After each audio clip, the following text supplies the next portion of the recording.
ఎక్కడికైనా వెళ్దామంటే ముందు పిల్లకలే కదా రెడీ అయిపోతారు. హాయ్ చెప్పండి అందరికీ. హాయ్ మమ్మ, అందరికీ నమస్కారం. అందరూ ఎలా ఉన్నారు? మేమైతే చాలా హుషారుగా ఉన్నాం. మేమెక్కడున్నామని మీరు అందరూ అనుకుంటున్నారు కదా! ఈ రోజైతే మేము తలుపురంలో ఆవులకి టెంపుల్‌కి అయితే వచ్చేసాము. ఆదివారం అయితే ఖాళీ ఉండదని చెప్పి మనం గురువారం అయితే వచ్చేసాం. గురువారం కూడా ఖాళీ లేదమ్మా. వాళ్ళైతే వంట చేసుకుంటారు. మనమైతే పిల్లకాయలతో ఆడేసుకుందాం. మా మావయ్యతో కాసేపు అయితే మా చరిష్మ అయితే ఆడేసింది. వీడియో తీస్తుందని చెప్పి కాల్ చూపిస్తుంది. మా చరిష్మ కొట్టేస్తాను రా నాన్న. ఇంతలో అయితే మట్టి మా అన్నయ్య గుమగుమలాడే చికెన్ అయితే వండేస్తున్నాడు. సరే అన్నయ్య ఒకసారి ఫేస్ చూపించాను. నేను చూపించాను రా వంట మాస్టర్ అంటారు అన్నాడు. మా మరదలు అయితే నాతో జోకులు వేస్తుంది. జోకులు ఎక్కి పిల్లకాయల చేత కనిపించేస్తాను. చూడండి వీళ్ళు చూపిస్తే ఎలా కరిచిస్తానంటుంది. వీళ్ళు తిన్నది అరగాలని చెప్పి గుడికి వెళ్ళిపోదాం అని చెప్పి రెడీ అయిపోయారు. ఇంకా మా వాళ్ళు అయితే మధ్య మధ్యలో అల్లర్లు అయితే చేస్తే చేసుకుని అని చెప్పి అలా గుడికి తీసుకెళ్ళాం.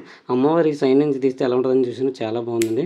గర్భగుడిలోకి వెళ్తే ఎంత కూల్గా ఉంటుందని నేనైతే ఎప్పుడు అనుకో. చాలా చల్లగా ఉంది. కొత్తగా కట్టారు కదా. మా శాము డిబ్బీలో డబ్బులు అయితే వేసేస్తుంది. మేమైతే బయటకు వచ్చేసాం. కొంచెం డల్ అయిపోయారు తిరిగి బయట లొకేషన్ చాలా బాగుందండి. మా వైఫ్ అయితే మటుకు ఇల్లు కట్టేద్దామని ప్లానింగ్లో ఉంది. ఇక్కడ కాదు మన ఇంటికి వెళ్ళినంత కొత్త ఇల్లు అయితే కట్టేద్దాం అన్నాను. మన వీడియో కానీ నచ్చినట్టయితే లైక్ కొట్టేసి గట్టిగా ఫాలో కొట్టండి. మరొక వీడియోతో మళ్ళీ ముందుకు వస్తాను. బాయ్ అండి. ఓకేనండి. బాయ్.